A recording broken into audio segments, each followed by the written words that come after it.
everyone, and welcome back to another Muskox Monday. Today we're here with Amethyst, and Amethyst is showing you a little bit of how you adapt to the heat as a muskox.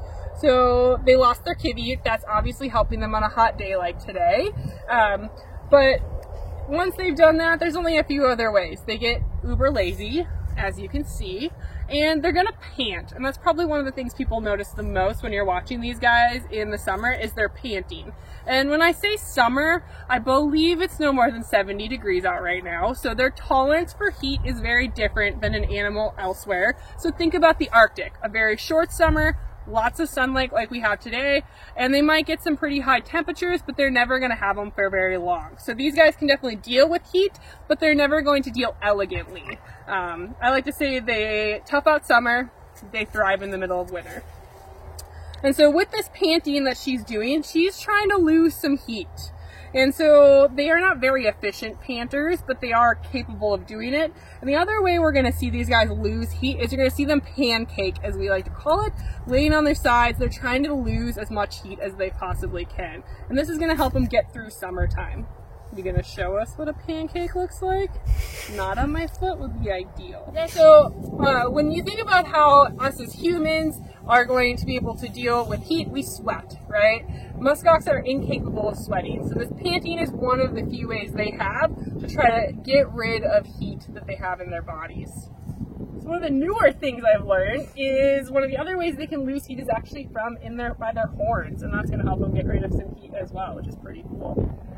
These guys do have more adaptations to summer than we like to think, but they don't exactly make it look elegant, which is alright. I don't think any of us enjoy summer that much either.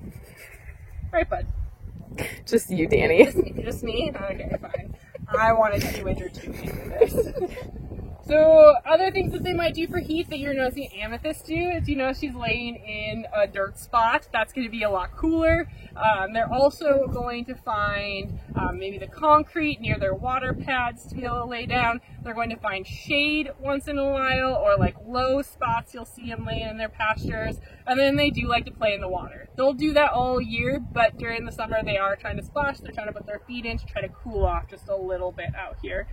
So it's an ever-going battle for the awesome farm staff to keep those water troughs both clean and full of water on hot days so that these guys can make sure that they're nice and cool.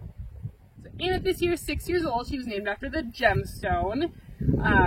She obviously does very well having people around, but I think one of my favorite things about Amethyst is that she looks as unique as she is. So one of her most striking features is that she has one horn, and I like to think that makes her a unicorn. So their horns are made of keratin, like in our fingernails, and bones. So if you think about it, you can chip off your fingernail, which means you can also chip off your horn. It's never going to grow back the same. And so you'll notice that on this side she has one straight horn, and that's okay. It happens. She knocked hers off trying to kind of have a dominant fight with a muskox a little bit older and bigger than her, because no muskox will tell her that she's too small, is really what it comes down to.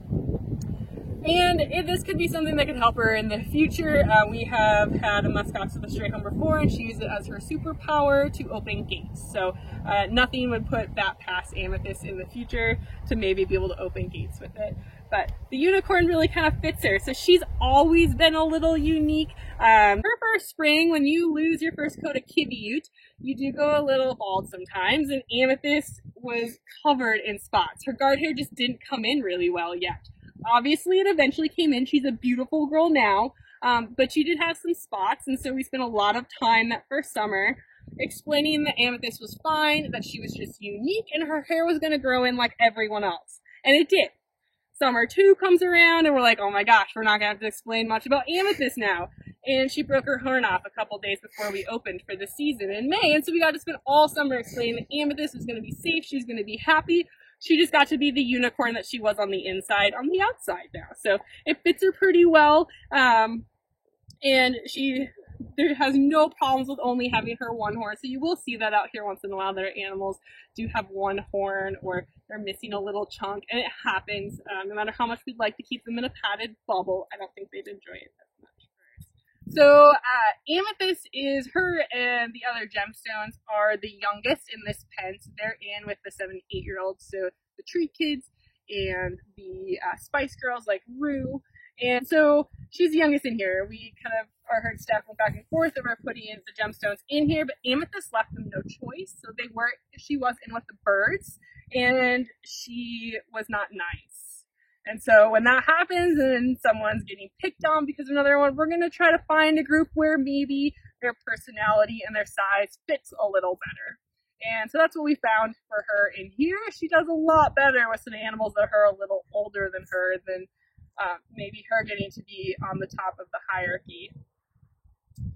With that, we'll sign off because I think Amethyst actually wants to pancake out where I'm currently standing and try to get rid of some heat and just be lazy, maybe, just a little bit. But thank you guys so much for tuning in for another Muskox Monday. If you have any questions, feel free to leave them in the comments. And look forward to seeing you guys again next week for another awesome Muskox out here.